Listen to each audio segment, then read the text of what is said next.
This is the Lyndsay Stafford Show. All right, well, welcome back. You are listening to the Lyndsay Stafford Show. We are featuring local legends here in Middle Tennessee, and I'm really excited about this episode today. We're talking to Owen O'Malley, who is a insurance provider that owns a couple businesses, and I'm excited to have him share his journey. He's built some great businesses and has some great stories to share. So listen in with us. Owen, super excited to have you here today. Thanks. Happy as to be always. Here. Gosh, I remember when we were first getting connected. So we met in the gym, actually, in our neighborhood gym. And I think I told you this like later on that we already had a different insurance provider at the time. Right. But I really enjoyed you as a human. We just had good conversations. But the consistency and persistency of building a relationship and not being like a sales leech, you did such a phenomenal job. And I know you said you haven't read the book, but it reminded me so much of Ninja Selling. Yeah, no, I haven't read it. Yeah. You should read it, but you could have probably written it. But that's a great book for someone who's looking to understand humans and how to sell effectively. Ninja Selling, great book. But tell us, anyways, he did obviously win us over as clients and been super happy with the service you provide. But tell us a little bit about what you do. Yeah. So, I guess going back 16 years now in the insurance business, started actually as a agent for a nationwide disability and life insurance agency, selling to physicians and dentists throughout the country, which was great. I did that for 5 years, kind of learned the ropes. I really didn't know anything about the insurance business at the time. And had a great mentor who taught me a lot about consistency and follow-up and the ins and outs of an insurance agency, because I had no clue what I was doing. And so I'm very gracious to him. Just a great name. His name's Chuck Grew. Really, I was kind of at a down turn in my life, and he was a huge mentor to me. That's amazing. So, yeah. Are you still connected to him? I am. Yeah. Just, some social media stuff. Yeah, send him and this every now clip and then then. I think about him and I'll shoot him a note, and, great guy. And he really started my career. Did I think I would be an insurance agent someday? No, not really. I was kind of doing it because I got introduced to him, and I knew I could pretty much do it well. I started slow, but then with his tutoring, I developed my skills and I was with him for about 5 years. And I want to pause before we go in there, because I will forget all the questions I have, and there's so many things I want to ask you. So we'll pause on your journey. When you started in insurance, was it commission-based? It was. So base plus commission. Yeah. Okay, so there was a small base plus commission. Right. Did people think you were crazy for taking a position that was mostly commission-based? Because it was probably a very small salary. Well, it's funny, actually. If I go back 6 months before I started with Chuck, it was 100% commission-based. So I started as a Northwestern Mutual guy. Okay. And I knew nothing about insurance, and I knew nobody because I had just moved to Southern California. Okay. So I was trying to sell permanent, very expensive life insurance to attorneys in Southern California. And I'd go into their office, and within 2 minutes, they knew that I had no idea what I was talking about. And I was trying to sell them a $20,000 policy, and they would be like, maybe we can talk next week. Yeah. Right. Call me when you've learned a few things. So, yeah. But you did it over and over again, right? So, I did. Yeah, and even though you did that, you did it ugly, which I talk about a lot. But then you still went, okay, tell us what happened next. That's funny that you mentioned did ugly. Yeah. So Northwestern Mutual, they do have a really good training program. And if I didn't have those basic skills coming out of their training program, I probably wouldn't have gotten the job with Chuck. He was a Northwestern Mutual guy, so he knew what I went through. Got it. Right. And then he's like, okay, we got to start over. And so he taught me from ground up, like, okay, what is life insurance? Literally, like, what is disability insurance? And then he, had all of the information, and he taught me, and I'm so grateful for him, because without those two experiences, I would not be here. Isn't it so crazy how you can pinpoint when you go back in your life, and there's a few humans that you can go, I know for sure if they hadn't taken me under their wing, I would not be here today. And there's 100%. A couple, I'll shout out Kim Kiefer's one for me, who totally took a chance on me. I was back in the day, a retail store manager. Yeah. Had both my babies while I was running stores as a store manager. Super pregnant. I had been my son is New Year's Eve birthday. Okay. So I was like 9 months pregnant. Holiday season at Bath and Body Works as a store manager. Man. So you can imagine how those stores are. But I ended up taking on. I was promoted to a multi-unit role. That was obviously a very long time ago. Yeah. But if she hadn't taken me under her wing and said, "I'm going to give you a chance, but I see something in you," and I forever am trying to repay that to other people forward because it was done to me. And I know you have the same attitude. I do. Yeah. So I started slow when I was with Chuck, and I got to a point where he called me into his office, and I'm looking at him like I'm looking at you right now, and I knew he was going to fire me. Oh. Like I'm just waiting for him to say the words, and I just kind of broke down, and I'm like, please. I just looked at him. I said, please don't fire me. Like, I'll do anything. Just let me know what I need to do, and I'll do it. And he's like, okay, well, we're going to start reading sales books, and I want you to tell me what you learn. I'm like, okay. And then he's like, and I think we're going to switch you to service, and you're going to learn the service end, and then we'll start you up on cross sales, and then we'll get you back into sales. And I'm like, okay, I'll do it. So that was a compensation change, I would imagine. It was a little bit of a was because the commission went way down. So sometimes you have to take a step back to 100%. move forward. And that is a step that as I coach business owners or solopreneurs, that is not understood. That there are times, and this is another mentor taught me this, when you make moves in your career, you make them for a few different reasons. One is more revenue. You're a higher pay. Most people, that's the most common. They're paying me $1 more an hour, or whatever it is, I'll go there. The second reason is to learn and grow from that experience from that company or that person or the people that are around. And then the third would be a position that's going to teach you something totally different, right? That's going to like a new skill. And so any of those reasons may impact what you decide to do, but you have to go down sometimes to go up. Yeah. Which brought me to my next career, which was a sales manager with Allstate, a nationwide brand. I ended up learning the ropes pretty well from Chuck, and I was making really good money for me at the time. Newly married, and we didn't have kids. No kiddos. And, but I was doing okay. So my uncle, who was a long-term Allstate agent, said, "Hey, there's a management position open. I think you should go for it." Because I was telling him during the holidays, like, "Hey, I love where I'm at, but there's no upward mobility. Like, what am I going to do next?" And so I went for the job and I got it. And then they're like, "Okay, well, let's talk compensation." And it was $40,000 less than I was making. And I'm like, I can't do that. Yeah. Right. And they're like, "Well, you'll make it up, with, and you have, your company car, and you can, so I factor that in." They're trying to sell me on it. And I'm like, okay. I still can't pay my mortgage with that company car. Yeah. But, so I did that. The fit wasn't right. Wait, so you took it? I took it. Even though it was not necessarily a revenue increase? I took it because I felt like I was in a job versus being in a career. Mm-hmm. So I saw the upward mobility. I'm like, okay, well, if I do this, I could maybe do a bunch of different things from here. So that was option 3 that I just talked about. Yeah. Learn something different, get a different title, growth experience. Yeah, totally. So I was still on the life and health side of things. And I didn't know the P&C side, the home and auto. And, I didn't have that background. But I knew that's what Allstate did. That was their bread and butter. Yeah. So I did the life and health manager for a year. And I said, you know what? I really need to get on the other side.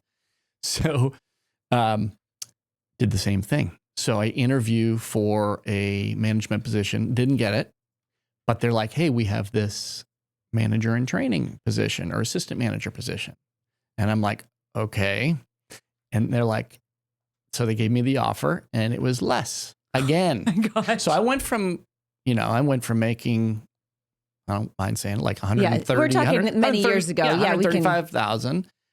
And I'm starting as an assistant manager position now, making 80,000. That's a huge gap. Yeah. And I'm like, I don't know, but learned quickly. And so you took it. I took it. How did that conversation go? Were you married then? I was. Okay. How did that conversation go? My wife has always been extremely supportive of me. And at that time, she had a pretty good, solid, job. Making pretty good money. So we were able to take a leap of faith, luckily. Okay, I want to pause. This is totally not what we normally talk about on my show. Yeah. But I also think that it's really important because I came from a corporate, salary to now running my own business. Yeah. But in that time, you were able to say yes to something to learn, even though you were taking home less. I'm going to guess that you had a pretty disciplined budget and structure at home. We did already, and you were already preparing for this. It's funny. Yeah. The importance of that is not discussed. The importance of preparing for, well, if I want to do this, how do I make that move? Yeah. And prepare for opportunities. So can you talk a little bit about how that was? It's funny that I live in, Arrington, Franklin, Tennessee, because I was a Dave Ramsey disciple.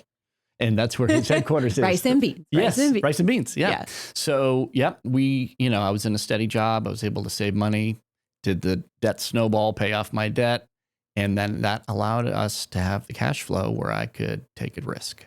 Right. Mm-hmm. So that's where we were. And I'm like, okay, well, it's going to be a little bit lower, but then the potential to grow and make a lot more is exponential. So, can you imagine if you hadn't done that? If you had just said, I can't, if you had not financially been in a position to be able to say, I'm willing to take that risk, do you think that you'd be where you are? You wouldn't be, because you now have many offerings in your organization.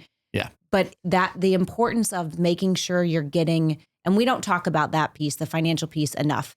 So many people don't talk about that, or they take these massive risks that are not calculated financially, or they carry this debt. So it would have prevented you. So there just goes back to the importance of, Dave Ramsey, whatever program you follow, just follow and one. We did it through our church, and, it just allowed us to get to a Amazing. position Well where done. we could, thanks. So that was great. And so within 9 months then of being a manager in training, I got all my licenses and got everything to where I needed to be, went up through all the phases of what you need to do to become a manager.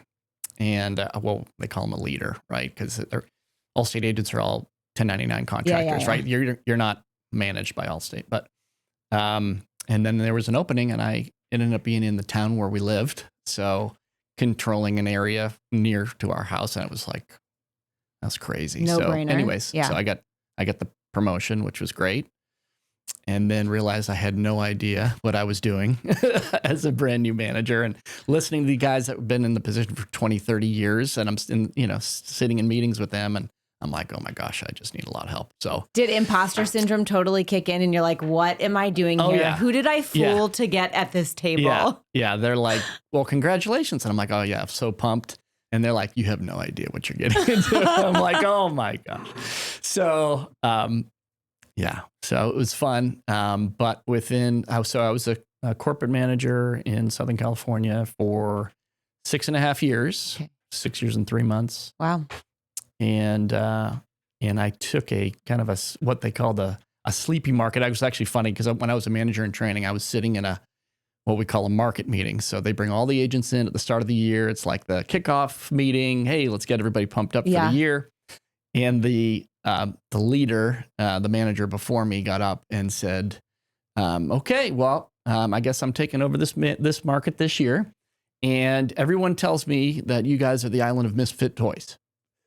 Right. And I'm like, that is probably the worst thing you could say in the first thing. Why would you say that? Yeah. So I'm looking around, and it's, a bunch of, older tenured agents who, did kind of look like the island of misfit toys, to be honest. But doesn't mean it should be said. Never. So I'm like, oh my gosh. Anyways, fast forward 2 years, I took over that same market, and we became the number one market in the country. Amazing. For Allstate. Yeah. Well done. So, you're only as good as your team, basically, is what I've learned throughout the years. But whether it's keeping that team or recruiting a new team to take over for that team, it's how you deal with people that makes the difference. So I never went in with an agenda. When I met with agents, it was only, how's your family? I really just loved on them and cared about them, and knew that they could call me anytime for any reason, and I'll be there to talk to them and help them through it.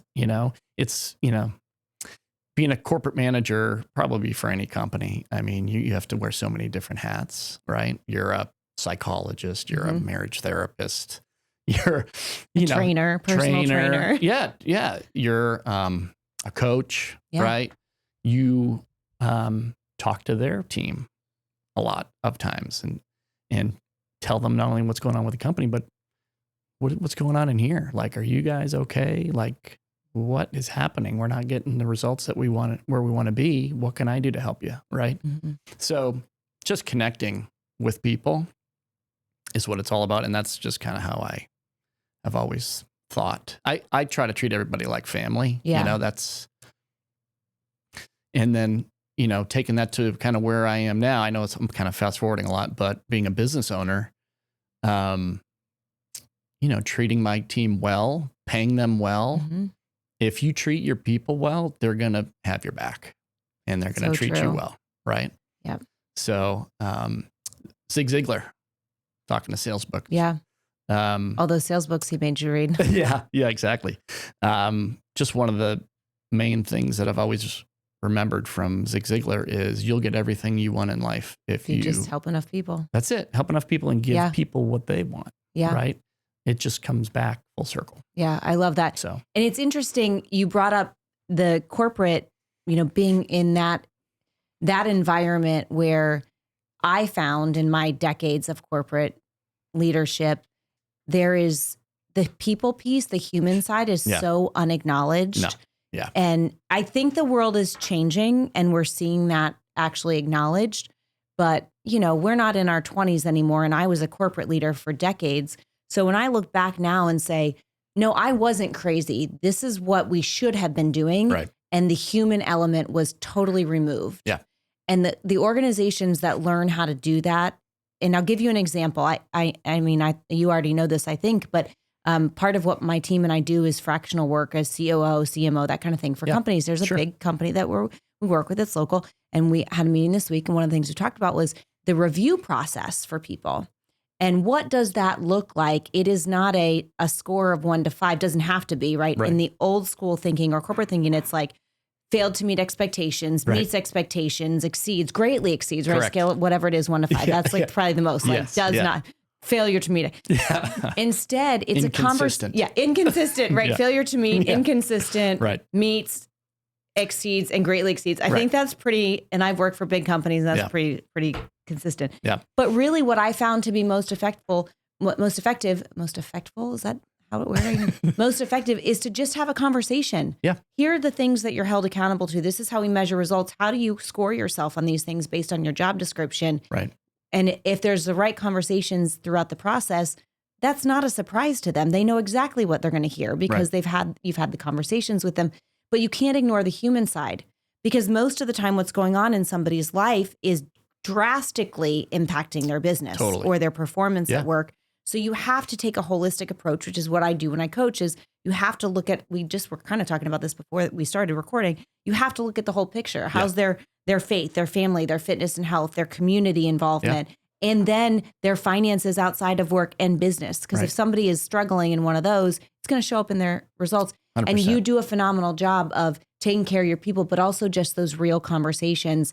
When I felt like, as you were like trying to win me over, but it never felt that way. I say that, but it really was more of a relationship, right? Yeah. And you have to be, I want to talk a little bit about the relationship piece, but being patient for the long-term results, because so much of the world today we live in is this instant, I call it Snapchat. Like we want to see it immediately. We want to see the impact. Right. And that is not sustainable in life. Right. It's when somebody's like, I need a win today. I'm like, well, then good luck. You need to work with somebody else, because that's not how it works. Right. You can't just turn a button on and life changes. Right. You have to work the process if you want it to be sustainable. So talk a little bit about how you've been able to do that, where you are today from what you just shared. Yeah. So give us an update on that. Yeah. So and then today, how you did that. Allstate agency owner, starting on my 4th year in March. And we purchased our first book of business in West Nashville on March of 22. And then when we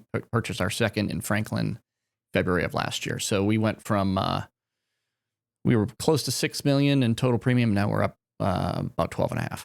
Wow. So, I mean, that's incredible to be able to scale that model. Yeah. How has that relationship piece and that human side helped you to scale to that?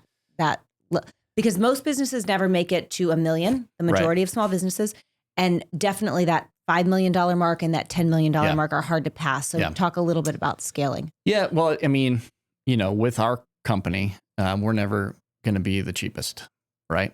So, and we haven't been. And since I took over nationwide, as anybody who knows what's going on with insurance knows this, we've had like 30 to 40% rate increases since I started. Yeah.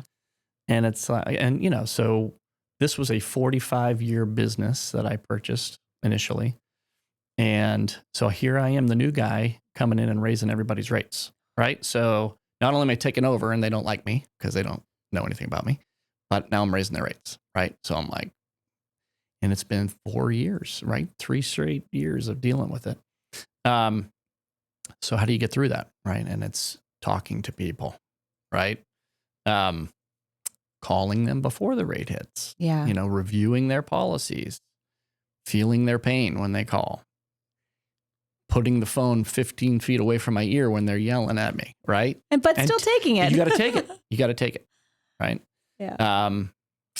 And whether it's during the sales process, asking them about their family, like, why do you have this insurance? Did you know it doesn't really cover you? Like, is that important to you? Right? Going through the options, making sure, have them make the decision. Don't say, here's what we're going to do. I mean, you're a consultant and you want to do right by their family, but at the end of the day, it's their decision. Right. Right. So, it's just the people aspect. And did we lose clients? Yeah, we lost clients because a lot of people are just going to go for the cheapest rate, right? No matter what you do. But those that value an agency and an agency owner, right, and someone that you can call when they're in trouble are the ones that we want, right? We want to take care of them and their family for 30 years. Okay, I want to expand on both of those topics. So the first being, the second being knowing who your target customer is, your ideal customer. So I want to talk a little bit about and then the other piece is accepting that not everyone's going to be happy and being okay with acknowledging that while you may have had a part of that decision, that does not reflect on you and your business entirely. Right. Because they're going to be, I mean, I joke, my kids laugh, but I'm always like, some people don't like chocolate. Like not everyone's going to be happy in life. So how do you handle that rejection or attacking or the attrition? Cause it happens. Yeah. How do you handle that? I understand. First of all, I empathize, understand what they're going through. And I will say, hey, I understand why you need to leave right now. I mean, economy's been tough. Everything's going up. Hope you valued our service that we provided. If you didn't, tell me now so I can fix it. Yeah. And is it okay if we call you in 5 months and see if we can offer you something better at that time? But then internally, how do you handle that? Because that is a learned skill. It doesn't happen in the first year. Well, it's hard for me. Yeah, for everyone. I like to win, and it's really hard for me to lose a client. Mm-hmm. So it's been a tough deal. I mean, we to be honest, we lose a lot of clients, but we have to write a lot of clients to make up for that. Yeah. And then, but we lose them, but we never lose them, right? So telling my team yesterday on our team call, hey, there's 3 things someone can say to you. Yes, great. There you become one of our clients. Don't ever call me again. Okay, we will never call you again. Take them off our list. Yeah. Or no, right? And no isn't really no, it's not now. It's the timing's not right. Something's going on, right? So if it's a no, it's not a no. It's let's call them later. We should never, unless, they're on a do not call list and hate us. Right. We should always stay in touch with that person, right? Whether it's 3 months out, 5 months out, a year out, 2 years out, right? Because things change. And we may not have the best product or the best, option at this time, but maybe we will. Right. Depends on what your priorities are. So you just, and I think what I'm hearing is it really doesn't ever get easy. It doesn't ever get easy, but it it doesn't sting as much. Like as you go through it, it's still hard, but you have to acknowledge that it is just part of life. People are, you're going to have attrition and people come back to you, hopefully, right? If it's the right time. I want to talk the other part about identifying who your target customer is, because a lot of business owners would save themselves a lot of heartache if they took the time to identify, and I work with business owners on this all the time. Right. Who is your customer? Yeah. Now, you can serve several people, right? I know what you do. You can serve from A to Z, everyone. Sure. But who do you want to focus on? And I think that when you focus on who your ideal customer is, and then if somebody does fall off or there's attrition, they opt out, and you can say, they weren't my ideal customer. Right. They actually were on this side of the fence or this side. They weren't right here where I want them. Yeah. And so that's actually probably a good thing, because I'm using resources to support, help, care for, provide for this client that is either taking too much of my time or the revenue doesn't equate with the billed hours. And so when you identify who your target customer is, not only does that give you peace of mind as changes happen, but it also gives you the ability to know who you're talking to when you're doing your marketing and advertising. 100%. Yeah. Right. Yeah. So for us, I'm not all that interested in talking to the price shopper, to be honest. Yeah. If you're looking for cheap coverage, go to a cheap company. Yeah. You can go online and get a quote from someone. Yeah. 1-800, whatever. Yeah. Insurance. I don't need it. I'll be more than happy to help you and have a conversation with you about coverages and why it's important to offer the right coverages, right? But if you don't find value in that and you just are looking at price, we're going to move on to the next person. For us, it's the lifelong client. That's what we want. We want, ideally homeowner, married, couple kids, couple cars, have things. Golf cart, couple houses. I mean, you are creating a legacy for yourself and your family, and we want to be part of that. And we want to be your, we used to call ourselves trusted advisors, but we don't do that anymore. But we want to be your guy. I want to be the guy that you call when something happens and you need me to help you. And I can say, sadly, we've had several times that we've had to call you. Listen, I'm a pretty good driver for the most part, but I also have 2 teenagers, and there have been several occasions, my daughter was in a very small accident, backed into somebody in a parking lot, tapped them. Their car was fine. But either way, I felt comfortable. She's 17 and a half saying, and if she ever listened to my podcast, she'd probably kill me for talking about this, but she won't listen. So I will get away with it. I will tell her I did it, but no, she's probably okay with it. But I felt very comfortable saying, hey, Owen, FYI, this happened. Like it was a matter of texting you and saying, this happened. I'm not dealing with this, because she's about to be 18 and she needs to learn how to deal with this. Yep. And I'll be here if you need to pull me in, but I'm going to let her handle this. But I felt comfortable knowing that she would be very well taken care of with you. I mean, you and I still followed up, of course. You have to still make sure you're involved. Have to. But feeling very comfortable that you, as the owner of the agency, were going to be there to support her. It wasn't going to be that, she didn't have you to reach out to, and she felt comfortable with that. So in my mind, it's that white glove service, elevated experience of, I'm going to take care of you. Not that you're going to do everything by yourself. There's no way you could scale your business, but you're going to make sure it's taken care of. And that is what people need. Yeah. And that's what they remember, right? Were you there? Did you help me when I needed you? And if you're not, they're gone. Yeah. Right. If you're in the process, if you're concerned about them, if you're saying, hey, we got this wrong, we need to fix this immediately. Yeah. And it's all about communication, right? People get frustrated when there's no communication, can't get a hold of anybody, don't know what's going on, or, something's wrong and you need to step in. So, most of our stuff goes pretty well, but sometimes crazy things happen, and it could be the difference of thousands of dollars in payout, right? And that's usually when I get involved. If I see something or somebody tells me something, I'm like, okay, I'm on it, right? Yeah. I got to get in there and see what's going on. And usually it's an email or a couple phone calls and we'll get it figured out. right? But if your agent is not around, there's a lot of absentee agent owners. If they're not doing what they're supposed to do and touching base with you once a year, once every 2 years, and checking on you, checking on your policies, they're not doing their job, to be honest. Now, when we started working with you, you did an audit of our insurance that we had. We ended up saving a ton of money. Yeah. But having better coverage and quite honestly, better support. And so I assume you'd be willing to do that for anyone who's 100%. Saying, hey, I want someone who's going to be an advisor and be hands-on. Yeah.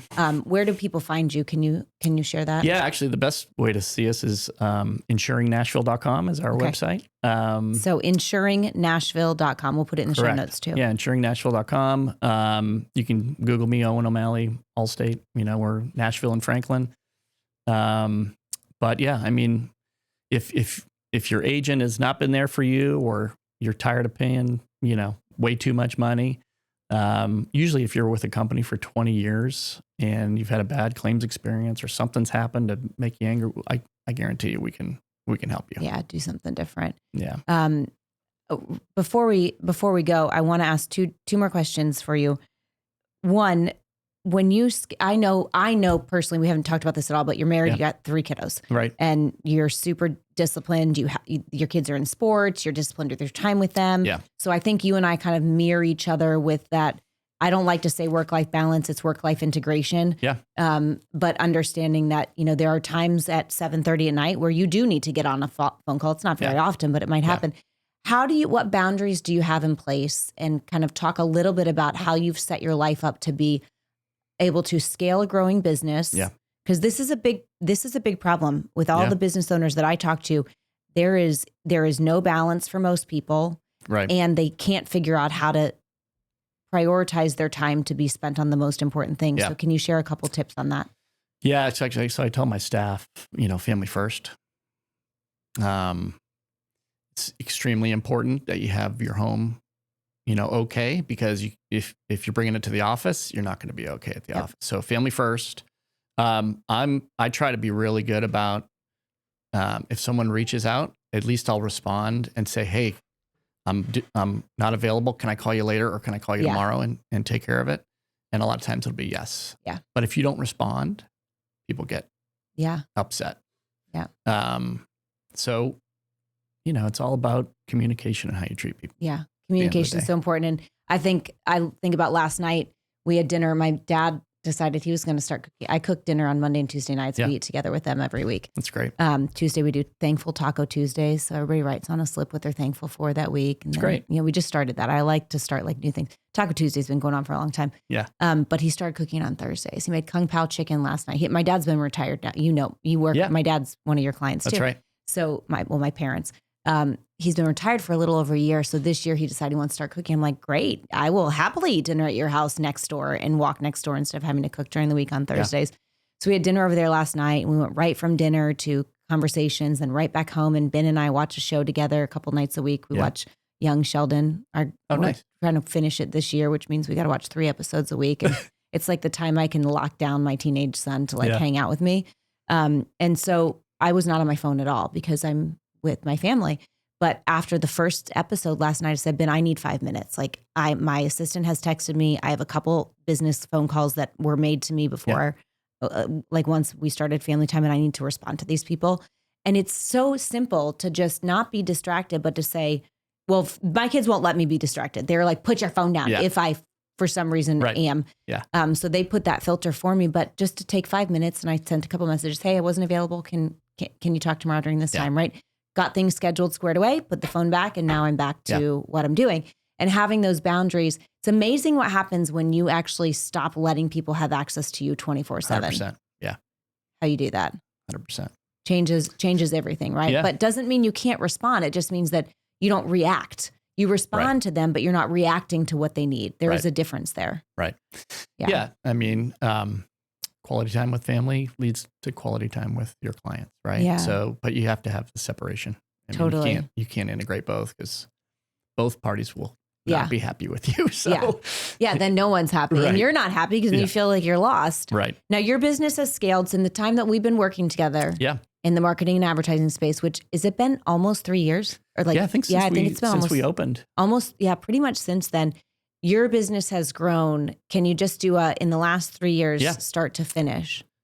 We've doubled it. Doubled and Right. at two locations, but Yeah. we're getting ready to do the second one differently, right? Yeah, we're just consolidate offices. Yeah. So. Which that's just a smart thing to do when you figure out what makes sense on your P&L. But to double in revenue and growth in 3 years is phenomenal. Yeah, we're excited. It's been a journey. But I feel like we're getting involved in the community, meeting people, trying to treat them well, and people are starting to know us and look for us a lot more. So between, digital and print ads and a bunch of different stuff that we do, I feel like the word's starting to get out. Well, you have a good method.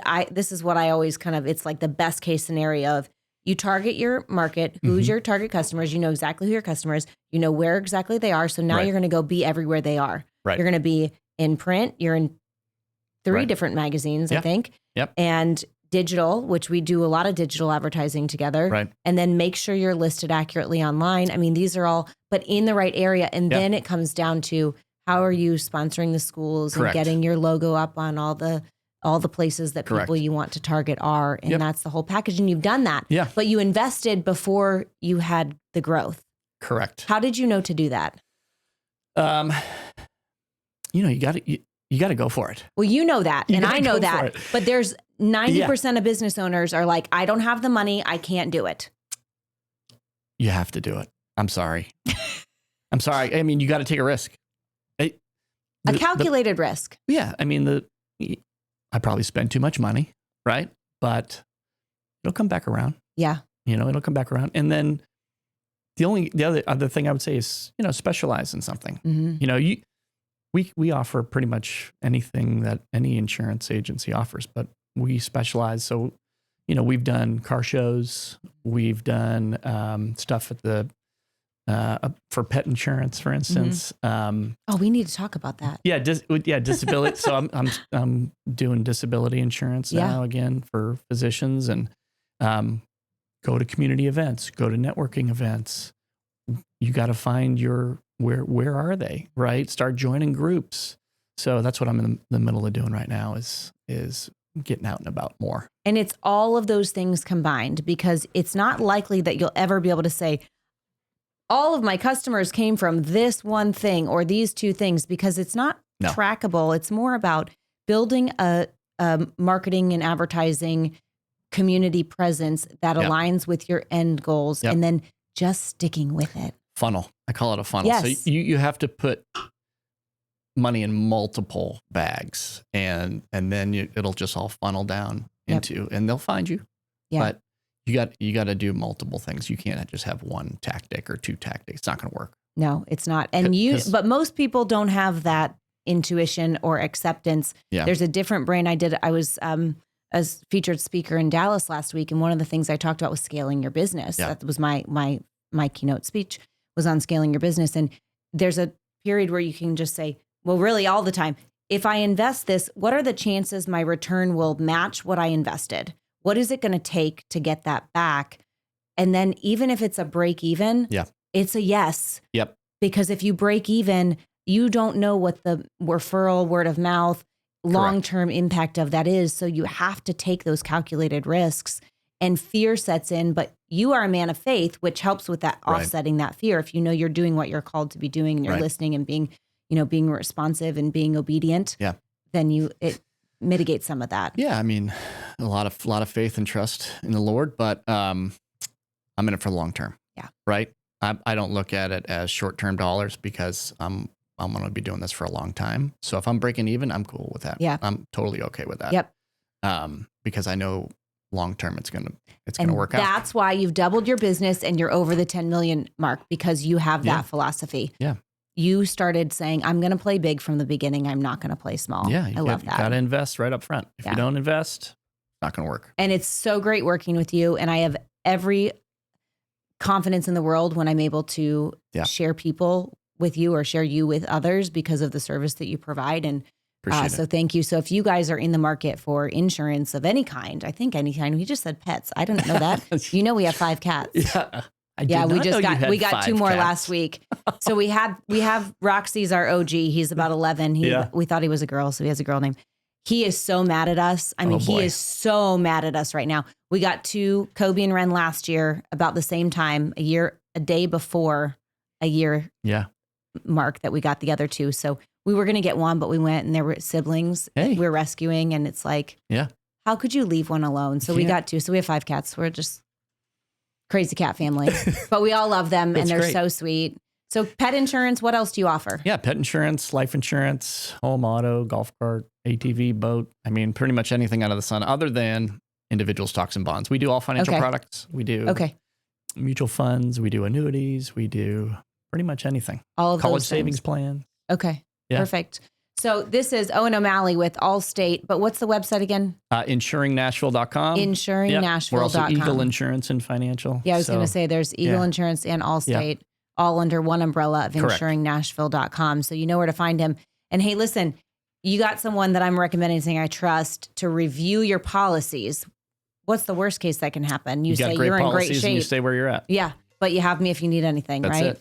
Yeah, awesome. Well, thanks for being here with us, Owen. As always, it was my pleasure. Thanks for tuning in to the Lyndsay Stafford Show. This has been a great episode with Owen O'Malley of Allstate and Eagle Insurance.